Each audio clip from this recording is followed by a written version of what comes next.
Alana Reed only came to the station to start her first day as commander. But before she could even step inside, 3 officers who had no idea who she was surrounded her, insulted her, and threatened to arrest her. Calm, composed, and silent, Alana walked past the humiliation and into the office where she now outranked them all. But instead of revenge, she had something bigger in mind, something that could shake the entire department. Will dignity be enough to expose what's been hiding under those badges? If this story already grabs your attention, like the video, share it with someone, and let's dive right in. It was just before 7 when Alana Reed stepped out of her car and closed the door behind her with a quiet click. She didn't slam things. She didn't rush. Even now, even here on her first day reporting to the new precinct, she moved like someone who had already done this 100 times before. Calm, measured. Her tailored slacks and plain gray blouse didn't draw attention, and that was intentional. No uniform today. Not yet. She wanted to watch the station wake up before she walked in through its front doors. She stood alone near the staff parking lot, holding a sealed envelope under one arm and checking the time on her phone. Her contact and records said they'd meet her out here with last-minute files. Simple handoff. 5 minutes, maybe less. But within 60 seconds, the air around her shifted. "Hey," a voice snapped behind her. "You need to move away from that door." She turned slowly. A white male officer, square-jawed and thick in the neck, was already walking toward her like he'd seen enough. Hand hovering near his holster, his expression carved from suspicion. "This is a restricted area," he said.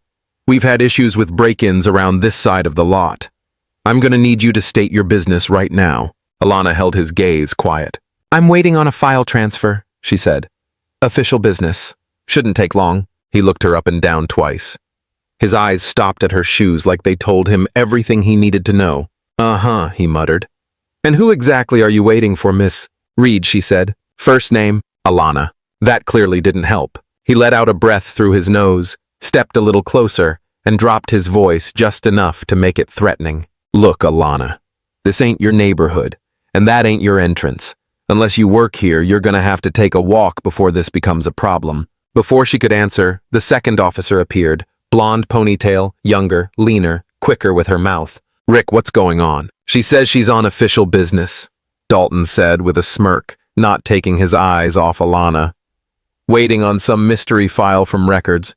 No uniform, no badge. What do you think?" Jenna Marks folded her arms. "Oh, we've got another one," she said dryly. "Listen, sweetheart, if you've got a cousin who works here or something, that's cute. But we don't do unscheduled loitering around this entrance." Alana reached slowly into her inner pocket and pulled out her ID. She held it up, not shoving, not apologizing, just letting them see. "Here's my badge." Jenna leaned in, blinked once, and chuckled. "That's a laminated card, please." "It's real," Alana said evenly. Dalton didn't bother to look at it. He raised his voice. "You have 10 seconds to step off this lot. You can wait wherever civilians wait. Or I can take you in for trespassing while we sort this out. Your call." A pause. Then another voice joined, quieter, hesitant. "Rick." Tyler Mason, the youngest of the 3, stood near the staff entrance holding a styrofoam coffee cup. He'd come out for air, maybe, or maybe just to get away from the noise inside. His gaze flicked from Alana to the badge in her hand.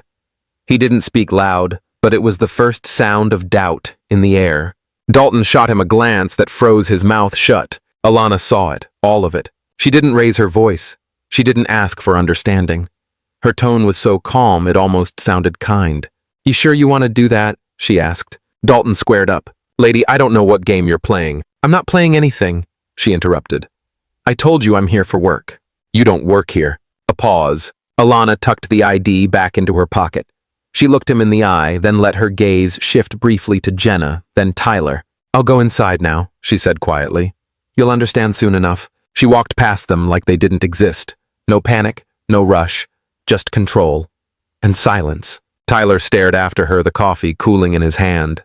For a moment, it looked like he might speak.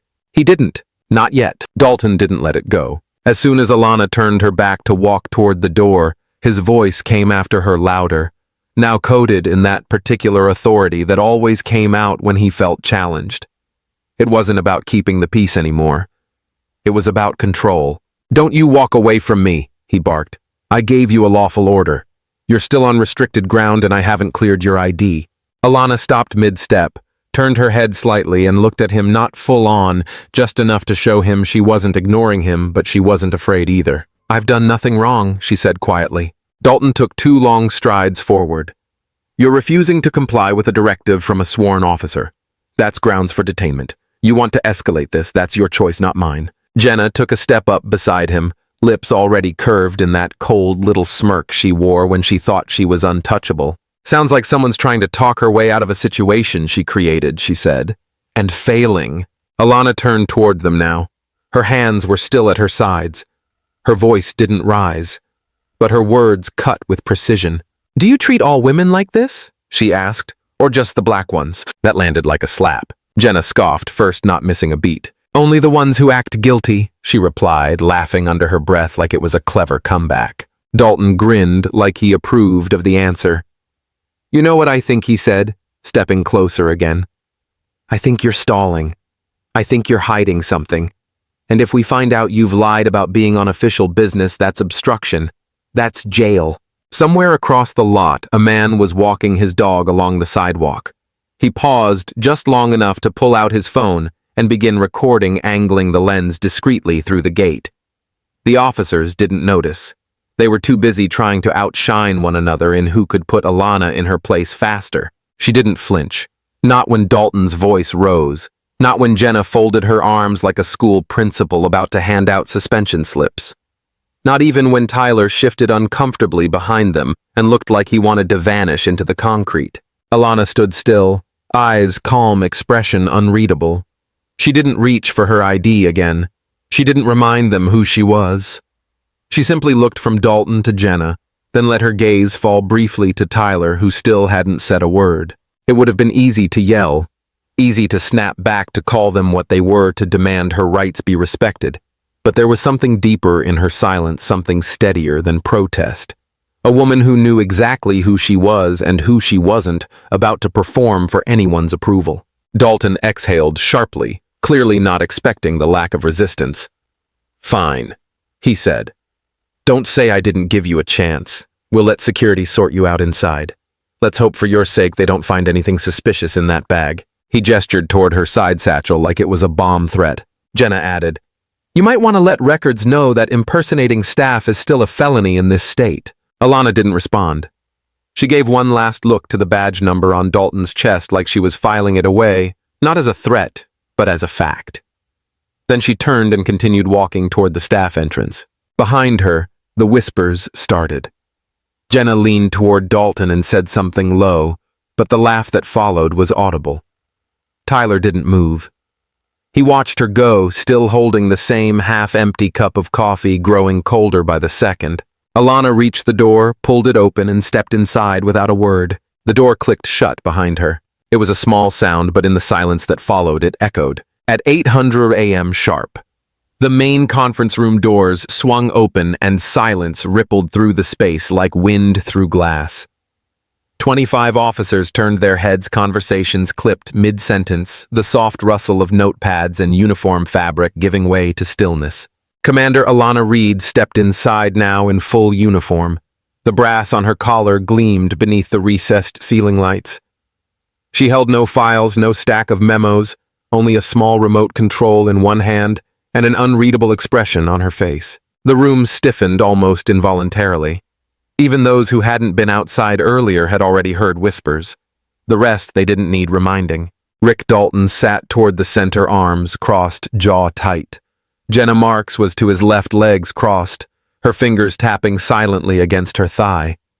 Tyler Mason kept to the back corner, spine straight, hands locked together under the table. Alana moved to the front of the room. She didn't ask for quiet. She didn't have to. Let's begin, she said, her voice calm but firm. I'm Commander Reed. As of this morning, I've assumed leadership over this precinct. A few subtle movements, one chair shifting a hand, lowering a coffee cup, but no words. You've all seen changes in command before, she continued. So let me be clear. This one won't be about adjusting office furniture or rearranging patrol routes. This is about culture, conduct, accountability. She clicked the remote once. The screen behind her came alive with a photo grainy black and white. A young black man in uniform stood beside a patrol car. Expression, steady eyes, unwavering. The badge on his chest read, Officer James Reed. This is my brother. Several officers leaned forward slightly. Dalton didn't move. He served for nearly a decade. Never missed a day. Never drew his weapon unnecessarily. Never failed a call. And then one afternoon he made a mistake, Alana said. He defended a female rookie who was being harassed by her own partner. Filed a report. Told the truth. A pause. He was reassigned within a week, investigated the next, and gone by the end of the month.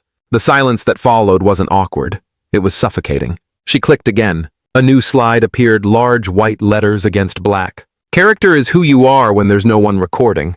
Alana turned from the screen to face them fully. Some of you like to think your job starts with your badge. It doesn't. It starts when you decide who you are without it. Jenna shifted in her chair. Not dramatically. Just enough. Dalton looked down at the table as if inspecting the wood grain could change the direction of the room. Let me ask you something, Alana said. Her voice lower now, slower. If someone were watching your last 10 minutes outside this building without sound, just body language, what would they believe about the values of this department? No one answered. Because someone was watching. She let that settle just long enough for one or two throats to tighten. I'm not here to humiliate anyone, she continued. That's not how you build trust. But I will say this, if humiliation finds you because of your own conduct, I will not protect you from it. Tyler inhaled the kind that came before speech. He opened his mouth slightly like a word had begun forming. But across the table, Dalton gave a subtle shake of his head. Small, quick. Just enough. Tyler's voice died before it reached daylight. Alana saw it. She didn't address it. Not yet. I'm giving everyone in this room a choice, she said. You can tighten up, step forward, and help restore the name of this uniform in this community. Or you can keep coasting in the shadows and wait for the next body cam, next civilian video, next lawsuit. She stepped forward, one's voice steady. Those who protect each other's misconduct will not be protected by me. There was no drama in her tone. No rage, just finality. Angela Lopez stood at the back of the room, arms crossed, eyes like flint. She nodded once, almost imperceptibly. Alana clicked the projector off. The screen faded to black. This badge is heavy, she said. It should be. That's how you know it's real. Then she turned and walked out without a single backward glance. And not a soul in that room moved until the door had fully closed behind her. The lights in Alana's office hummed softly, casting a quiet glow over the room. The door was closed, the blinds drawn, and on her screen the footage played back without sound. Just images. She paused it at the moment Dalton's finger jabbed toward her face. His jaw clenched, eyes hard. Then she clicked rewind and played it again, slower this time. That moment told her more than 1,000 apologies ever could. She inserted a black USB drive and saved the clip with a simple label, South Lot, 07:42 a.m. For a few seconds, she just stared at the paused frame as if trying to make peace with it. Not as a commander, not as a woman in charge, just as a black woman who had stood still while 3 officers tried to erase her dignity without asking her name. Then a knock at the door. Come in, she said. It opened slowly. Tyler Mason stood in the doorway, hands tucked behind his back, eyes lowered like a schoolboy waiting for a lecture. He stepped inside hesitantly, and his voice cracked before it fully emerged. Commander Reed, I was hoping I could speak with you. Just for a moment. She motioned to the chair across from her. He sat without meeting her eyes. I should have stopped them, he said. I knew it was wrong the second it started. But I froze. I told myself not to make it worse, but that didn't help, did it? Alana leaned back, folded her arms. Her tone was calm. Too calm. You didn't yell. You didn't curse.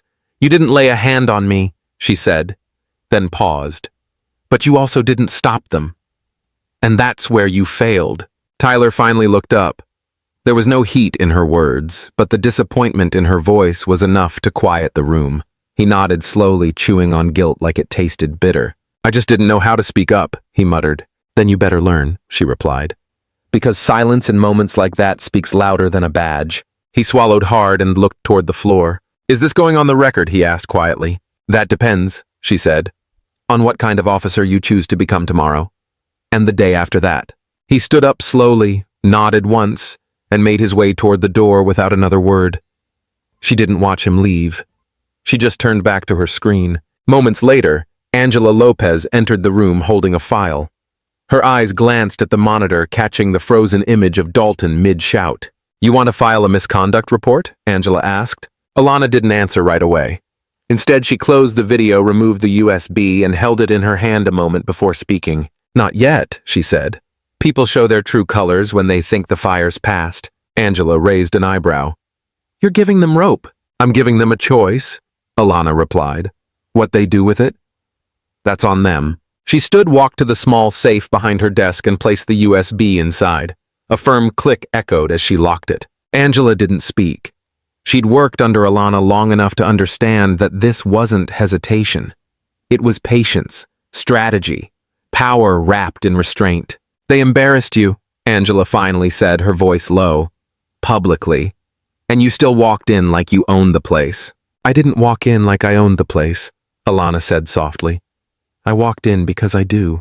Then she sat down again, her fingers folding neatly on the desk. Her eyes, calm but unreadable, fixed on the closed door where Tyler had exited. "They think the worst of it is over," she said. "But what they don't realize is that the story hasn't even begun." Rick Dalton slammed his locker shut so hard it echoed down the hallway. His face was red with frustration, jaw-clenched eyes darting around to make sure only the right ears were listening. But he didn't notice Tyler standing further down just outside the break room, holding a folder he'd stopped reading mid-sentence. "I don't care what they say," Dalton hissed, pacing like a caged dog. "You promote a woman like that just because it looks good on paper and suddenly I gotta salute her like she's earned something?" No one answered. Jenna sat stiff at the table, sipping cold coffee, her hands visibly shaking. Another officer looked away, clearly uncomfortable. Dalton leaned forward, voice lower but sharper. "She didn't climb the ladder. She was airlifted to the top by a quota. You think if she looked like one of us, she'd be in that office?" Still, no one spoke. But Tyler's fingers found the button inside his pocket, the one connected to the small voice recorder he'd brought in months ago for patrol notes. Now it was doing something far more serious. Dalton kept going. "This station's turned into a damn circus. First her. What's next? We all gotta start apologizing for doing our jobs now." That's when Jenna snapped, voice barely above a whisper. "Rick, stop." He turned to her, eyes narrowed. "You worried about your clip too?" She froze. That morning, she had woken to her face all over social media, laughing, mocking. No words needed, just a silent frame of her smirking while a black woman was humiliated. The comment section had exploded. "This is what racism looks like. She thinks it's funny, bet she's not laughing now." Her phone hadn't stopped vibrating since. Her cousin called. Her mother messaged pleading her not to say anything stupid online. Even her boyfriend, white like her, asked, "Were you really laughing?" Angela Lopez appeared in the doorway holding a folder, eyes scanning the uneasy faces. She didn't have to ask what was going on. The air was thick with it. She walked straight to Alana's office, knocked gently, and stepped inside when invited. Alana didn't look up, still focused on paperwork, but she sensed the tension before Angela even spoke. "There's noise," Commander Angela said, "and it's rising fast." Alana finally looked up. "Social media." Angela nodded. "The clip of Jenna is everywhere, and the city council's office wants reassurance we're containing this." Containing, Alana repeated, quiet but firm. Not correcting, not investigating, just covering. Angela sighed, lowered her voice. "They want to avoid protests. They're afraid this becomes something they can't spin. You know how this works." Alana leaned back in her chair, eyes dark with thought. "They're trying to protect the department. But who's protecting the people it failed?" There was a long pause. Then she said, "Let them watch, let them wait." Angela raised an eyebrow. "You're not filing complaints." "I don't need to," Alana answered. "Truth has a way of leaking through cracks. All I have to do is let them widen." That evening, as the station settled into silence, Tyler sat in his apartment with the audio recording still playing softly through his laptop speakers. He listened again to Dalton's voice, every word, every slur, every ounce of disdain, and realized it wasn't just a mistake. It was a culture, and he'd been silent in it too long. He clicked into his email and began typing, his breath shallow but steady. To the State Inspector General's office, the subject line read. In the body, he wrote everything what he witnessed, what he recorded, and why he had stayed silent. He didn't justify it. He didn't excuse himself. He simply said, "I knew it was wrong. I didn't stop it. But now I will." He attached the audio file, and at the very end he typed, "Respectfully, Officer Tyler Mason." He hovered over the send button for just a moment, then clicked. And just like that, the whisper became a warning. A quiet crack in the wall of silence. And somewhere not far behind it, the flood was coming. There was a silence in Alana's office that night. Not the kind that felt empty, but the kind that carried weight. The kind that remembered. The walls were bare, save for one small frame tucked in the corner of her desk. Inside it was a faded photo. Two young recruits, standing side by side, grinning in half-buttoned uniforms, one of them slightly taller, his arm slung proudly around her shoulder. His name was Aaron Reed, her older brother, her first shield in a world that didn't think she belonged. She still remembered that day like a scar, sharp, sudden, unforgettable. It was her 4th month in the academy. Some white officers had cornered her in the locker room, mocking the way she spoke, the texture of her hair, the way she stood too straight, like she didn't know her place. Aaron, already a rising patrol sergeant at the time, had walked in and seen everything. He hadn't said a word. He'd just stepped in between her and them like a wall made of fire and fury. And the next morning, they made an example of him. They pulled him into the yard in front of the recruits in front of her. A captain, one who later ran for mayor, stripped the badge off Aaron's uniform and dropped it to the ground like it was nothing. "You don't protect weakness," the man said. "Not if you want to wear this." Angela Lopez had been there that day too. Just a junior admin officer back then, new to everything, scared of her own shadow. But she saw it all. And even now, decades later, she could still hear the metallic clang of that badge hitting concrete. That night, Angela sat across from Alana, the two women sharing more silence than words. Finally, Angela spoke, her voice softer than usual. "I never told you, but I should have said something back then. I should have spoken up for Aaron. You were scared," Alana said, not unkindly. Angela nodded. "But you weren't?" Alana didn't answer. Instead, her hand drifted to the drawer beside her, pulling out a small velvet box. Inside, nestled carefully, was Aaron's badge, worn, scratched, but still whole. She set it on the desk between them. "He wasn't protecting weakness," she whispered. "He was protecting something this place never made space for dignity." Elsewhere, in a quiet corner of the city, Tyler Mason sat on his father's old porch, a leather-bound journal resting on his lap. He hadn't opened it in years. The cover still smelled like tobacco and oil, the scent of long shifts and moral lines. His father had been a patrol cop too, back in the early 90s, a good one from what everyone used to say, until he filed a report on a fellow officer who had roughed up a black teen without cause. They called it disloyalty. He called it justice. They called it insubordination. He called it doing what he swore to do. They took his badge, just like they took Aaron's. Tyler flipped through the pages now, some of them blurred from age, others still holding their anger like fresh wounds. And there on one yellowed sheet was a line that stopped him cold. "If you ever have to choose between your badge and your conscience, God help you if you choose wrong." He looked up from the journal and thought about Commander Reed. About how she'd stood still that day, humiliated, insulted. Not because she was weak, but because she was strong enough to make silence speak louder than rage. She wasn't here to punish them. She was here to repair what broke her brother. What broke men like Tyler's father. The next morning, just before sunrise, the precinct felt different. Still quiet. Still tense. But underneath, something was shifting. Not loud, not fast, but real. In her office, Alana placed Aaron's badge back in its box, closed it gently, and whispered to no one in particular, "You didn't fall for nothing." She straightened her uniform, took a breath, and stood. Because she hadn't come to bury the system. She'd come to rewrite it. The conference room was colder than usual. Not because of the air conditioning, but because something weighty had settled in there. Something no one dared name out loud. When Officer Rick Dalton walked in, his usual swagger had a hint of hesitation, like even he knew this wasn't just another departmental slap on the wrist. Angela Lopez sat quietly at the sidearms folded. Lisa Brenner from the State Inspector General's office reviewed papers with surgical calm. But it was Alana sitting at the far end in full uniform who drew every eye. She didn't speak. She didn't need to. Dalton tried to play it cool. You all called this meeting over what? A few words. Alana remained silent. Angela nodded toward the digital recorder on the table. Lisa pressed play. Dalton's voice crackled through the small speaker, bitter, unmistakable. I won't take orders from some black female who got promoted for diversity points. She doesn't belong here. She's not one of us. The room went still. Dalton's face flushed. He opened his mouth, but Alana cut in, her voice quiet but sharp enough to slice through marble. You weren't out of line. You were out of mask. Dalton scoffed. This is a setup. Lisa didn't blink. Then explain why 2 officers corroborated the clip, or the fact that it came from your own locker room surveillance.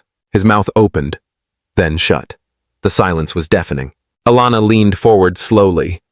You said I didn't belong. Tell me, Rick, who decides who belongs? Dalton's fists clenched. You don't get it. You walk in here all polished up playing hero, but you don't know how we do things. You haven't earned anything. You were dropped in to make the department look good. Angela raised an eyebrow. 25 years of decorated service in Army intelligence and criminal investigations. You want to tell me that's not earned? Dalton barked a laugh. You think those medals make her fit to lead us? Lisa calmly took out a manila folder, flipped it open, and read aloud. 3 prior complaints of excessive force. 2 reprimands for insubordination. 1 internal warning for racially biased comments filed and ignored. She closed the folder. This isn't about her leadership, Mr. Dalton. It's about your record catching up with your mouth. He stood, voice shaking with fury. This is political. You're just throwing me to the wolves to make yourselves look righteous. Angela stood now too. No, Rick. You fed yourself to them years ago. We're just finally letting go of the leash. Dalton turned to Alana, almost snarling. You think this makes you powerful? That you got me cornered? Alana's eyes never left his. I don't need you cornered. I just need the truth to stand in the center of the room. A long pause. Then Lisa extended her hand, firm but calm. Your badge and sidearm, Officer Dalton. He didn't move. Angela stepped forward. Rick. With a glare filled with rage and resignation, Dalton ripped the badge from his chest, slammed it on the table, and stormed out. The echo of the door slamming behind him lingered like gunpowder in the air. No one spoke for a moment. Finally, Lisa looked at Alana. That was the easy part. Now comes the cleanup. Angela nodded. We'll handle it. But Alana didn't answer right away. Her eyes stayed on the badge left behind, glinting in the harsh light. Her voice, when it came, was barely above a whisper. They always said silence was safer. But this silence, we've carried it for too long. Angela looked at her. Not anymore. Then Lisa added almost offhandedly, There's one more thing. Officer Mason submitted a signed statement with a full audio log of other remarks. Dated. Time-stamped. He's asked to testify publicly if needed. Alana's expression didn't change, but something shifted in her eyes. Something steady. Something earned. As the door shut behind Lisa, Angela glanced back one last time. You broke the silence, Commander. Now let's see how many others are willing to follow. Jenna Marks stood outside the commander's office for a full minute before knocking. Her uniform looked sharp, but her eyes were tired, not from lack of sleep, but from something heavier confrontation with herself. She held a single sheet of paper in her hand, folded once carefully. A handwritten letter. When Alana opened the door, she didn't say a word. She just looked at Jenna, calm, unreadable. I came to give you this, Jenna said quietly, handing her the note. I should have come sooner. Alana took it, but didn't unfold it. Her voice was even. Words don't heal. Action does. Jenna nodded. Then I'll show you. There was no forgiveness spoken. Not yet. But there was a shift, subtle and necessary, like a window cracked open after years of stale air. Later that afternoon, the entire precinct gathered for what had been labeled a formal recognition. It wasn't mandatory, but no one missed it. Alana stood at the front beside Angela, both in uniform, both composed. She called Tyler Mason forward. He looked nervous, but not unsure. He stood taller than he had just days ago. For moral courage, in a moment that demanded silence. Alana said clearly, Officer Mason has shown this department what integrity looks like when it costs something. The room was still as she pinned the small bronze emblem on his chest. The applause that followed wasn't thunderous. It was steady, honest, almost reverent. Even those who once mocked him now looked different. Because truth, when finally spoken aloud, changes the way people look at each other. Angela stepped forward next. Starting next week, this precinct begins a full reevaluation. From protocols to partnerships, nothing's off the table. Commander Reed and I will lead the retraining personally. No more assumptions, no more silence. Whispers moved through the crowd, not doubt this time, but curiosity, readiness. Even the hesitant ones seemed unsure which side of the line they wanted to stand on anymore. As the officers began to disperse, a quiet figure stayed behind. Sergeant Miguel Banks, a man who'd kept to the background for most of his career, cleared his throat and approached Alana. I didn't say anything that day, he said, eyes steady, didn't stop it, didn't speak up.